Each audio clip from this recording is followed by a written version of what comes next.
nosotros miramos en el caso de Lima, ¿no? Existen familias, en el caso distritos, donde por persona se consume hasta 250 litros por día. Está en nuestros estudios el presidente ejecutivo de la SUNAT, la Superintendencia Nacional de Servicios de Saneamiento, el señor Mauro Gutiérrez. Bienvenido, muy buenos días. Nicolás, muy buenos días. Por paradójico que resulte, estamos llorando ahora por las lluvias, ¿no es cierto? Pero una de las amenazas que tenemos es el de lo que le llaman el estrés hídrico, es decir, el quedarnos sin agua, el que el agua empieza a ser escasa. O sea, ¿cómo es posible que pasemos estemos entre estos extremos, ¿no? Perú en realidad tiene una peculiaridad por los distintos climas y la ubicación de su población. Perú, si habláramos en cantidad de disponibilidad de recurso hídrico, a nivel mundial es uno de los países con mayor disponibilidad. Lamentablemente, y como se sabe, la cantidad de agua dulce está en otro lado donde no se encuentra la población. Y la población mayoritariamente se encuentra en zonas donde el acceso al agua o la cantidad de recurso hídrico es limitado. Las principales ciudades del país se concentran en la costa y la costa esencialmente es un desierto. Eso significa que se tienen que traer agua desde el otro lado de la cordillera en muchos casos para poder abastecer. El caso de Piura es una cosa paradójica. Y que el caso de Ica también, el caso de Tumbes. Estamos viendo estos eventos climatológicos extremos que conllevan a grandes inundaciones, pero en una situación normal, generalmente los niveles de abastecimiento de Piura tienen continuidades bastante bajas porque sus fuentes de agua son limitadas. Dependen, por ejemplo, de poechos para poderse abastecer, y eso hace que en muchas zonas de Piura, por ejemplo, la cantidad de agua en situaciones convencionales no lleguen a veces, caso de Paita, por ejemplo, hay zonas donde la cantidad de horas es menor a 5 horas de abastecimiento día, ¿no?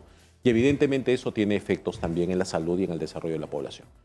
Pero como vemos también en este caso, la zona norte está pues expuesta a fenómenos que ya no son sorpresa. Estamos hablando de 2017, recordemos el año 82, fenómeno del Niño, estos eventos que aparecen, que hacen que ciertas zonas tienen que enfrentarse a estas condiciones meteorológicas extremas. Y eso hace que las ciudades tienen que tener la capacidad de resiliencia para poder enfrentarse a eso. Lamentablemente todavía nuestras infraestructuras tienen limitaciones para operar en situaciones normales y en situaciones adversas también se encuentran con altas vulnerabilidades. A pesar de eso, ¿no? La SUNAS en este marco y en coordinación con la CPS, porque ahorita estamos viendo el norte, pero la semana pasada las lluvias estaban en el sur y al final la situación es que vamos a tener lluvias en varios puntos del país. Es lo que acaba de decir Kelita Quispe de Senami, que lo que nos esperan son lluvias en el norte y lluvias en el sur. Así es, ¿no? Y eso conlleva, ¿no? Y el trabajo también con Senami, que nos entrega información, por ejemplo, con proyecciones a 24 horas. Nosotros todos los días a las 3 de la tarde, ¿no? Actualizamos un reporte que sirve para las empresas prestadoras y las organizaciones, las oficinas desconcentradas de SUNAS, en la que se reporta qué infraestructura tienen riesgos. Porque es un tema que estar atento. Un río que viene con altísima turbiedad, es peligroso que ingrese esa agua a la planta, por ejemplo, porque puede inutilizarla. Recordemos en el año 2017, ¿no? En el que el río vino con altos niveles de turbiedad en el caso de Lima y por prevención tuvo que paralizar la función, porque si no simplemente la arena o la turbiedad termina afectando los filtros y termina generando un problema de operación que puede durar varios días. Entonces uno tiene que estar mucho más atento. Eso hace que todos los días, 3 de la tarde, por ejemplo, estamos lanzando una alerta y señalando qué zonas tienen una mayor probabilidad de riesgo, de forma tal que se tomen las medidas del caso de previsión. Ahora, yo recuerdo, me impresionó mucho la conversación hace años con un ingeniero chino, precisamente en el 2017, ¿no? Que había participado en la construcción de la presa de las Tres Gargantas, que es esa obra de ingeniería que creo es la más grande que se ha hecho en la historia de la humanidad en la China, y que venía de Ecuador, donde había participado directamente en las obras de prevención contra el niño. Y él decía, él me llamaba la atención, me decía, los peruanos siempre están llorando, lloran porque no tienen agua o lloran porque las inundaciones. Y lo que tienen que hacer es muy simple, él decía, cuando hay agua tienen que almacenarla para usarla cuando le falta. Y eso les va a resolver la mitad de los problemas, ¿no? Porque el agua almacenada les va a servir para resolver la estacionalidad de la agricultura, les va a dar agua, o sea, un manejo, digamos, más sabio e inteligente del recurso, ¿no es cierto? Pero lo que nos está pasando ahora es que ¿cuánto de agua perdemos, por ejemplo? ¿Cuánta agua de la que tenemos y que podríamos almacenar se va? Ahora, el punto que mencionas, y hay dos temas ahí que me gustaría tratar. Primero, no todo es infraestructura gris, lo que llamamos hacer reservorios. El tema es conservación de las cuencas, un elemento importante que se conoce como infraestructura verde. Muchas veces cuando tenemos una cuenca que es deforestada, el agua viene y el agua va a discurrir y simplemente se va a ir y vamos a tener las inundaciones que se observan. Pero si nosotros tenemos una cuenca saludable, mucha de esa agua se termina almacenando y se transforma en agua subterránea, que después puede ser utilizada como una reserva para situaciones que hay escasez. Entonces, cuando hablamos de infraestructura, tenemos que estar hablando de infraestructura gris y tenemos que estar hablando de infraestructura verde. Y nos olvidamos de este componente y no le damos la importancia del caso. Los países, cuando ahora están diseñando sus sistemas de inversión, toman en cuenta estos dos elementos. Crítica a nuestro sistema de inversión, muchas veces nos demoramos mucho, desde la idea hasta la ejecución, o ponernos de acuerdo cuál es la priorización y el orden de la ejecución. El segundo elemento que es importante es que a veces no el que exista una limitación de agua no solo responde a que falte agua como fuente, sino también es la manera como hacemos uso del agua. Ese es otro elemento. Si nosotros miramos en el caso de Lima, ¿no? Existen familias, en el caso distritos, donde por persona se consume hasta 250 litros por día. Eso, para ponerlo en perspectiva, son 250 botellas de al litro que una persona consume en Miraflores, en La Molina, en San Isidro, que es más o menos más del doble de lo que consume una familia promedio si estamos hablando en San Martín, ¿no? En San Martín de Porres. San Martín Porres. ¿No? Entonces, ¿y por qué uno diría sí? Pues, pero yo tengo más recursos, pago más, ¿no? Pero el problema es de que esa agua viene de la misma fuente y el agua viene como una red, como un sistema. Se va primero por el diseño del sistema, comienza a llegar a las zonas consolidadas y luego se distribuye y en teoría es el agua para todos. Entonces, cuando no se usa de manera adecuada, vamos a terminar generando que la cantidad de agua sea menor en las zonas periféricas. Ese es un tema que es relevante que tengamos en presente siempre, que cuando estamos consumiendo razonablemente el agua tenemos dos efectos. Pagamos menos, pero también al mismo tiempo somos solidarios en términos de tener una cantidad mayor de agua para las personas que tienen menores niveles de continuidad. Y eso no es un tema menor. Se puede tener un uso razonable del agua. Una persona puede consumir 100 litros de agua, bajar de 250 a 100 litros de agua sin afectar sus usos. Pero esto tiene que ver no solo, es decir, con un manejo, por así decirlo, irresponsable del agua, ¿no es cierto? Por ejemplo, abrir un caño y dejarlo abierto, abrir una ducha y dedicarse a otras actividades y el agua corre y corre y corre, cuando en ese mismo momento, al otro lado de la ciudad, hay una persona que abre el caño y simplemente no sale una gota, ¿no? Y es que sucede que no somos conscientes de la cantidad de lo que se consume. Somos conscientes muchas veces de lo que pagamos, ¿no? A las personas les pregunto, ¿cuánto pagan? Bueno, pago entre 50 soles, ¿no? 60 soles, 70 soles. ¿Cuánto consumes? ¿Le muestras la dimensión de su consumo o lo niegan o no tienen una idea de cuánta agua se consume? Un hogar promedio consume unos 15 metros cúbicos de agua. 15 metros cúbicos de agua son 15.000 litros en un mes. O sea, para hacernos una idea, eso es como una piscina olímpica. No llega a ser una piscina olímpica, pero son 15 cubos de un litro, de un metro por un metro por un metro. 15 de esos es el consumo promedio de un hogar. Y tenemos que ponernos a pensar que esa disponibilidad de agua es relevante, porque ya cuando comparamos los gastos que tiene una familia, ¿no? Que tiene acceso al agua, y otra que no tiene el agua, ¿no? Las diferencias saltan a la vista. Una persona que consume más o menos 14, 15 metros cúbicos de agua en Lima paga alrededor de 57 soles, incluyendo alcantarillado y el tratamiento, ¿no? Que al final son los servicios de saneamiento que se brindan. Lo que tomamos, luego va al desagüe, luego ese desagüe se trata y hay inversión, hay costos que desarrollar. Esta familia paga 57 soles. Si es que está focalizado, paga 47. Pero una persona que está en la zona periurbana consume 5 metros cúbicos. Es decir, en promedio consume la tercera parte de un hogar que está conectado, pero termina pagando 80 soles.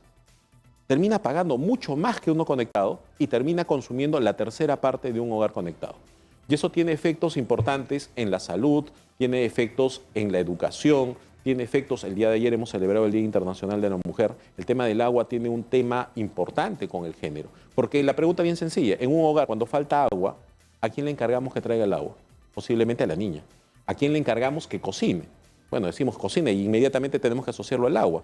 ¿Quién va a destinar tiempo a esa búsqueda? Va a ser la niña, posiblemente. Ahora, hay un tema con el desperdicio de agua, ¿no es cierto? O sea, por ejemplo, se ha hablado mucho, en otras oportunidades se ha hecho incluso campañas con respecto a eso. Es decir, por ejemplo, un caño en mal estado que está goteando permanentemente, o peor aún, por ejemplo, un excusado que está chorreando el agua en el tanque todo el tiempo, ¿cuánta agua puede perder?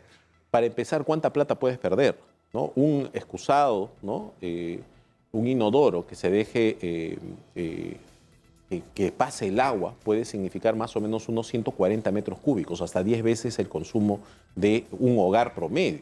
Y eso significa que va a terminar pagando más de 1.000 soles solo por esa fuga en un mes. Ahí es cuando recién nos damos cuenta que hay un problema dentro de las instalaciones internas. Pero ni hablar de los tanques elevados. Un tanque elevado que no está en mantenimiento y no nos damos cuenta, imagínense, lo dejamos mal un mes, puede consumir 300 metros cúbicos, 20 veces el nivel de consumo promedio. Eso significa que ese mes te puede llegar una factura de 3.000 soles. Si estás pagando 57 soles, te llega a 3.000 soles por un tema de no mantenimiento. ¿Cuánta gente no tiene acceso al agua potable en este momento en el Perú y en Lima? En Lima, los niveles de abastecimiento están más o menos en el orden del 96%. A nivel nacional estamos entre el 91-92% en términos de acceso. Ese es el dato a nivel nacional. Claro, pero el dato es bien engañoso, ¿no? Porque cuando se dice que tienen acceso al agua, ¿a qué se refieren? Por ejemplo, hay lugares donde las redes están tendidas, sí, pero el agua no llega, ¿no? O llega por ratos. O sea, eso no es una satisfacción, ¿no? Se estima que para poder hacer el cierre de la brecha, ¿no?, de infraestructura, es decir, llegar a conectar a las personas, ¿no?, y tener mejoras en la continuidad, debemos de invertir aproximadamente 96.000 millones de soles.